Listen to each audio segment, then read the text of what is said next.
x-intercept and y-intercept. The x-intercept is where a line crosses the x-axis, and the y-intercept is the point where the line crosses the y-axis. Let's find the x-intercept and y-intercept of y equals negative x plus 4 times x plus 2 times x minus 1 squared times x minus 3. In finding the x-intercept, y will be equal to 0. So, let's replace y with 0. So, it will be 0 equals negative x plus 4 times x plus 2 times x minus 1 squared times x minus 3.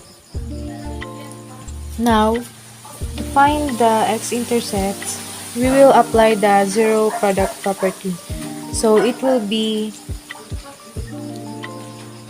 negative 1, x plus 4 equals 0, x plus 2 equals 0, x minus 1 equals 0, and x minus 3 equals 0. Now, let's solve the equations. So, we will divide this by negative 1 at both sides.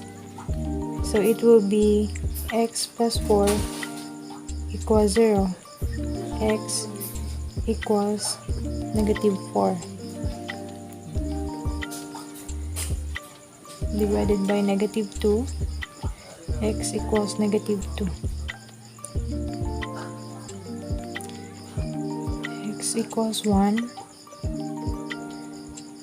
and x equals 3. So these are now our x-intercepts.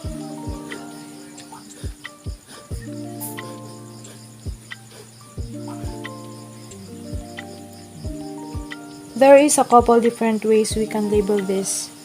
We can just label them like this, and we can also label them as coordinate points. So it will be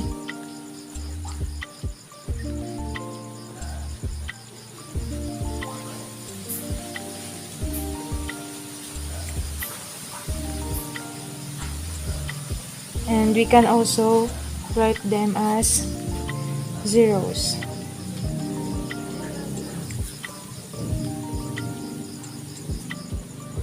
Negative 4, negative 2, 1, and 3. So these are now our x-intercepts.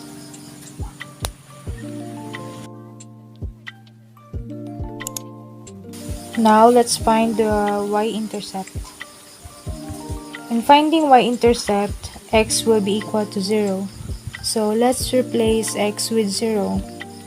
So it will be y equals negative 0 plus 4 times 0 plus 2 times 0 minus 1 squared and 0 minus 3. So we have 0 plus 4 equals 4. 0 plus 2 equals 2. 0 minus 1 squared is 1. And 0 minus 3 is negative 3. So let's now find the y-intercept. Negative times 4 is negative 4. Negative 4 times 2 is negative 8. Negative 8 times 1 is negative 8. And negative 8 times negative 3 will be positive 24. So our y-intercept is 24.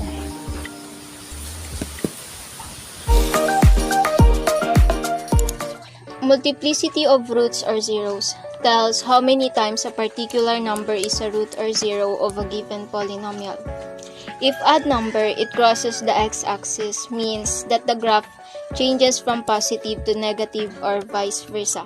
If even number, the graph tangent to x-axis, so the graph is either positive on both sides of the root or negative on both sides of the root. For example, given the function y equals negative x plus 4, x plus 2, x minus 1 squared, x minus 3. Let's complete the table below. First, let's equate it to 0. So, negative x plus 4 equals 0 is negative 4. Plus 2 equals 0 is negative 2. X minus 1 squared is 1. X minus 3 is 3.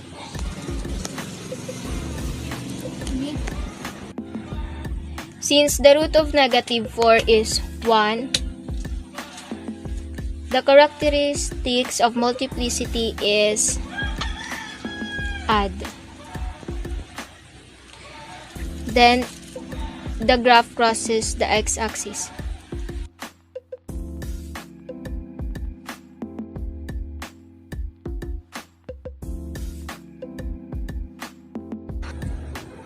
The multiplicity of negative 2 is 1. So it is odd number. Then it crosses the x-axis. The multiplicity of 1 is 2. So it is even number.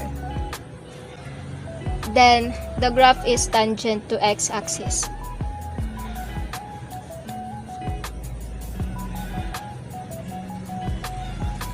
The multiplicity of 3 is 1. So it is odd number also. It crosses the x-axis. So the final answer is a turning point is a point of the graph where the graph changes from increasing to decreasing. The number of turning points is equal to the degree of leading term minus 1. So our leading term is equals to negative x raised to 5. And so we have 5 as its degree. So 5 minus 1 is equals 4. So 4 is the number of turning points.